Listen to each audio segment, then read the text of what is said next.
Back to Yves August Fáilte. Hi, hello, and welcome. It is John O'Sullivan from the Irish Pagan School, and we are here with our weekly check-in chat and coffee talk.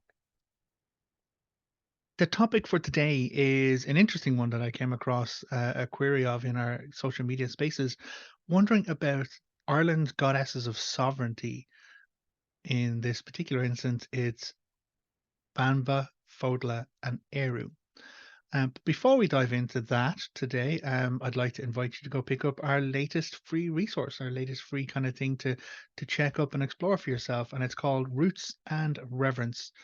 You can find it at irishpagan.school/roots. It is a process of, approaching and exploring the idea of your ancestry and connecting yourself to your spirituality through your ancestry. If you have Irish ancestry, or even if you don't have genetic Irish ancestry, because it that's available to you too to explore and to connect with it. So, as I said, irishpagan.school/roots. So back onto our topic today, we're talking about Banba, Eru, and Fotla, or Banba, Fotla, and Eru, depending on which way you want to go about it. The reason why we talk about these three is because of the impact that their names have upon Ireland. In fact, the Irish word for Ireland is Érenn or Era, which comes directly from Eru. And so it is this goddess of sovereignty, the name of this goddess of sovereignty that is literally upon the name of the island in our native language as of now, right now. Um, and the reason why that name is on the island of Ireland goes back to our mythological stories. And so the person who was wondering about these goddesses of sovereignty was wondering, where are the resources? How can I kind of figure this out or explore this for myself? And the place you need to go looking is from an academic point of view, the mythological cycle of Irish lore. So of course there's four cycles. There's the mythological cycle, then there's the Ulster cycle, then there's the Fenian or Oceanic cycle, and then there's the cycle of kings, which takes us into the more kind of lists and glossaries and annals of kingship in Ireland. Um, but as we go back into the mythological cycle, we're dealing with the origin tales of the world and of Ireland and the different variety of tribes that come and go into Ireland. And it is in specifically the Lora Gabála Érenn, the book of taking of Ireland or the book of invasions, that we find mention of these goddesses of sovereignty. So when we go back to Lora Gabála Érenn, we have to look at a bit of a timeline as well. So when we talk about the gods of Ireland are said to be of the Tuatha Dé Danann, the tribe that came into Ireland. Now, they were not the first tribe to come into Ireland. They were in fact the fourth. So there was the Caesarians just before the biblical flood. There was the Partholonians that came afterwards, who died of a plague. Then there was the Numidians. Um, Actually, two a day were fifth. The Numidians came in, and it was the descendants of the Numidians who went out fleeing oppression of the Fomorians. And then the Firbolg came back out of Greece, the descendants of Semyon of the sons of Nemed, and they were in kingship in Ireland. And it was after that that the descendants of um, Butach, Betach is how it's spelled, who was son of Irinbale the soothsayer, who was son of Nemed. And so that's the Tuatha Dé Danann, who is that tribe to return. So they are the fifth tribe of people to return into Ireland, but they were not the last tribe of people to come into the Ireland, according to that story, because the last tribe was the sons of Mill, the Milesians, who came as a conquesting force into Ireland. Now, I've done a class in the Irish Pagan School on the taking of Ireland, which, explores this and the nuances that we see in the stories of the Tuatha Dé Danann's arrival and their conflict with the Firbolg at the first Battle of Moytura, and then later when the Milesians arrive and their conquest over all of the Tuatha Dé Danann and how they treat and interact with the gods at that point. But where we find these three titular individuals, Banba, Fodla, and Eru, is in the latter days of the Tuatha Dé Danann. So after the second battle of Moytura, where the Tuatha Dé Danann battled against the ancient enemies of their ancestors, the Fomorians, who were brought into Ireland by the deposed King Bress, Lugh was king in Ireland. And so Lugh ruled for 40 years, we know, but then Lugh met his demise at the hands of three of the sons of Kermit, who were Eher, Teher, and Eher, Teher. It, I think it's Keher as well. Like, there's the three names to those three lads. And they are the three sons of Kermit who Lugh had previously slain. And the Dagda may have brought him back, but there was still an injustice apparently there. And so they attacked Lugh and wounded him. And when Lugh fled, he fled into a lake and he drowned in the lake. And so that was the end of Lugh's kingship in Ireland by the hand of these three sons of Kermit. The next person to take the seat of kingship was the Dagda, who ruled for 80 years in Ireland. Now there were other kind of kings, like we know Bov Jarrig was king in Munster around a certain time. He was son of the Dagda, but there was kind of the main king of Ireland, and that's the seat the Dagda took. But the ones who followed after that, which aligned with the arrival of the sons of Mill, is a trio, and it is McCool, McHecht, and McGrin, who are these trio of individuals who rule jointly as kings of Ireland, and those are the three names that were given to the three sons of Kermit. So yes, the lads who had attacked and wounded Lugh so grievously that he drowned in a lake actually did become the kings of Ireland. The grandsons of the Dagda became the three kings of Ireland at the end of it. But McCool, McKecht, and McGrain were married to the representations of the goddess of sovereignty. This was an understood practice that the king needed to not just serve the people, not just serve the interest of our world, needed to live in right relationship and balance with the other world. And the main function that we explore around that is this idea of sovereignty with the land itself and being wed to the land itself in these representation of sovereignty goddesses. And so that's where we find the three names, Banba, Érenn, and Fotla, and they are married, they are wed to McCool, McKecht, and McGreen, the three grandsons of the Dagda. And so at this point, the two of the Danann are in dominance in Ireland. They have been carrying on, everything is going great. But then the Milesians arrive. And the Milesians, actually, it's interesting because there is one son of Mill by the name of Ith, Ith, and Ith is said to have been atop a tall tower in Spain and looking out over the sea. And on a clear day, on the clearest of clear days, he saw something that he had never seen before. He saw something out there that, no one had ever seen before. And it looked like an island.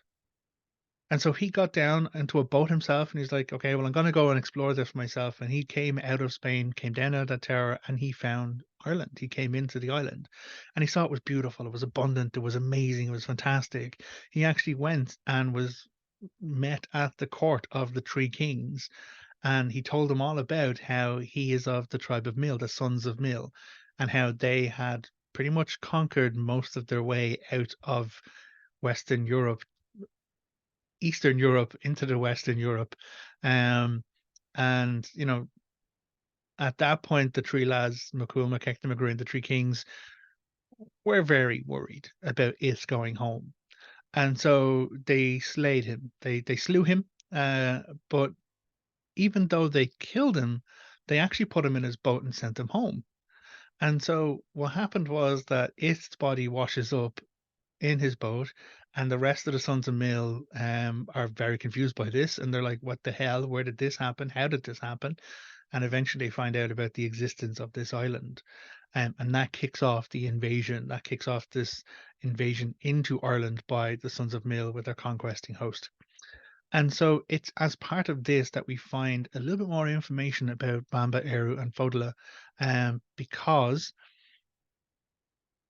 what happened during that story is that the Sons of Mill arrive in Ireland. The first person to step off the boat is a guy called Amergan Glungal, or Amergan Whiteknee, and he is the Filla of the Milesians. Now, Filla is like the top tier, the highest, the best of the best kind of poets.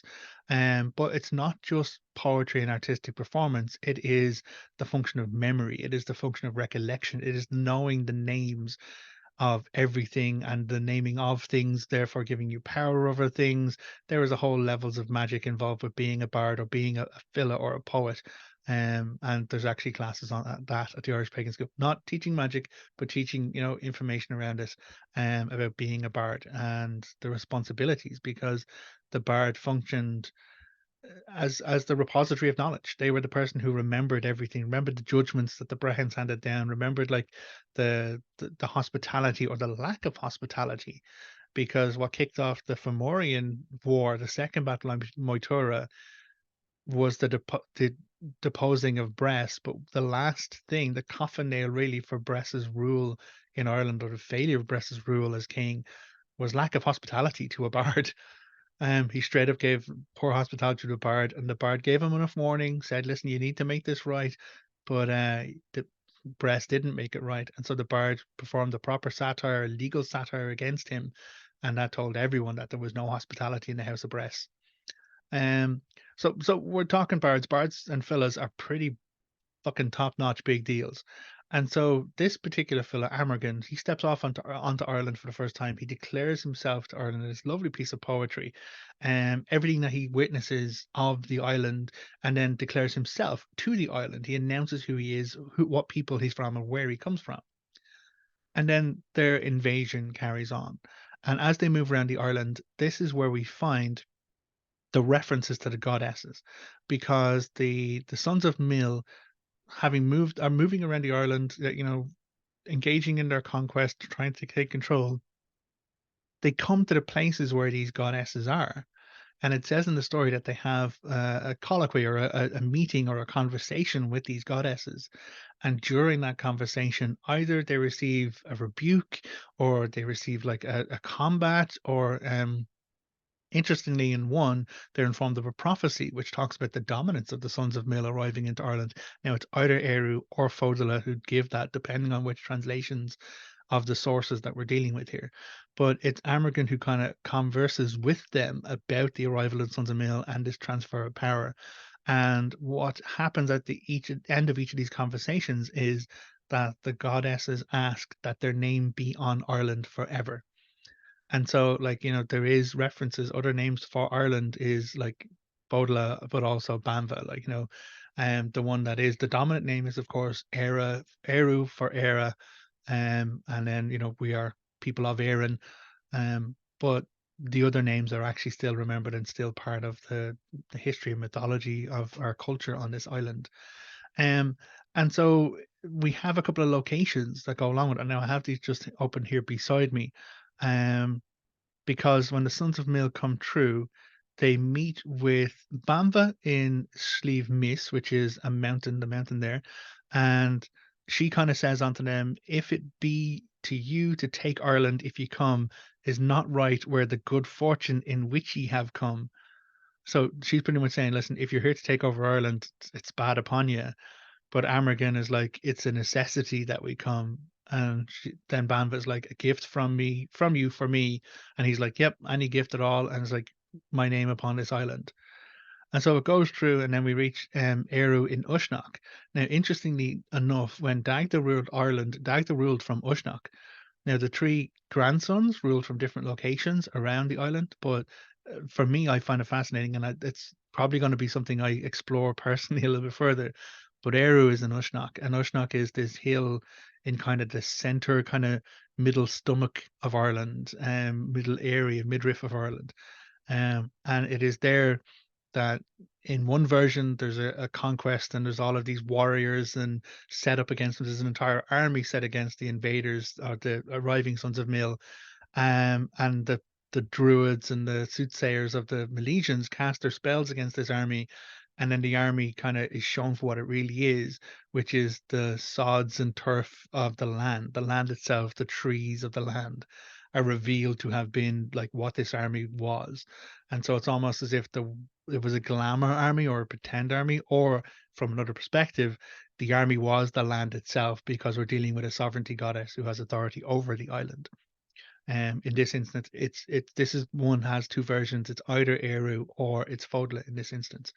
But that's the majority of the information we have on these goddesses. They are wed in union to the three sons of the three grandsons of the Dagda, and it is them who kind of are in situ when the Milesians come in. Now, of course, the Milesians are successful, and the two of the Danann are forced into the Hollow Hills or the She, becoming the people of the She, um, the Dini She or the Aes She, depending on what levels you're dealing with. But the Milesians kind of take over, and they have dominance in Ireland, which, doesn't go well for them initially. When it's interesting in this story because it starts when Amergin arrives in and he's talking about how beautiful and abundant and Ireland is, how green the fields, how fruitful the trees, how fishful the rivers. But then by the end of the story, Ireland is a wasteland. And there is no milk from any cattle. There's no grain growing in any of the landscape. And it's only by Amergin being called again by the new Milesian kings of Ireland that he is sent to try and make this right. And the only way he can make it right is to restore a right relationship with the powers of the other world. And the function of that is by making friends with the Dagda in this instance. And so that is the information we have on. Now, there is more information out there. Eriu's name carries on in the naming of Ireland. And in fact, many people in the Gaelic League, the early kind of formations or the recovering of Ireland kind of culture and society after our oppression. Like there's a magazine that was written by people who are fascinated by our ancient culture and literature, and that's a magazine actually bears Eriu's name as well. So like going back to the 1800s and early 1900s, there's these magazines called Eriu, which are exploring all of these lore, and it's fascinating to actually see. And the fact that the name of our island is named for a sovereignty goddess still to this day now, and the reason why that name is on the island, we can see in our mythology and in our lore and in our stories, for me indicates the importance of those stories. The real the nature of our culture and our landscape in which we live is dictated to us through story, is remembered in story. And that is one thing I absolutely love about it. So if anyone's looking to find more about the three goddesses, they will need to go to they need to look up Lora, Gabála, Érenn. There's a website, ancienttexts.org. It used to be the Mary Jones website, but there's a translation of Lora, Gabála, Érenn, the Book of Taking of Ireland, and it is in the section about the arrival of the Milesians that we find the references to those three goddesses, Banba, Fotla, and Eriu. So, if this has been interesting, thank you very much for joining us. I appreciate you being part of our community and stopping by for these videos. I will remind you again, we have that new resource available for you there. It is about ancestry. It is about connecting with your ancestry, even if you don't have Irish like lineage or great grandparents or anything like that at all yourself. It's still something people can approach when they approach the concept of our ancestry and lineage and where we connect and how we connect. So you find that it's called Roots and Reverence, and you can find that at irishpagan.school/roots. As ever, make sure you're on the mailing list, make sure you're connected in with us. We give these free resources on a regular basis, as well as have regular monthly hangouts as well, where we can have these chats and all the rest. So thank you very much for being with us. Look after yourself, and until the next time, Slán. Goodbye.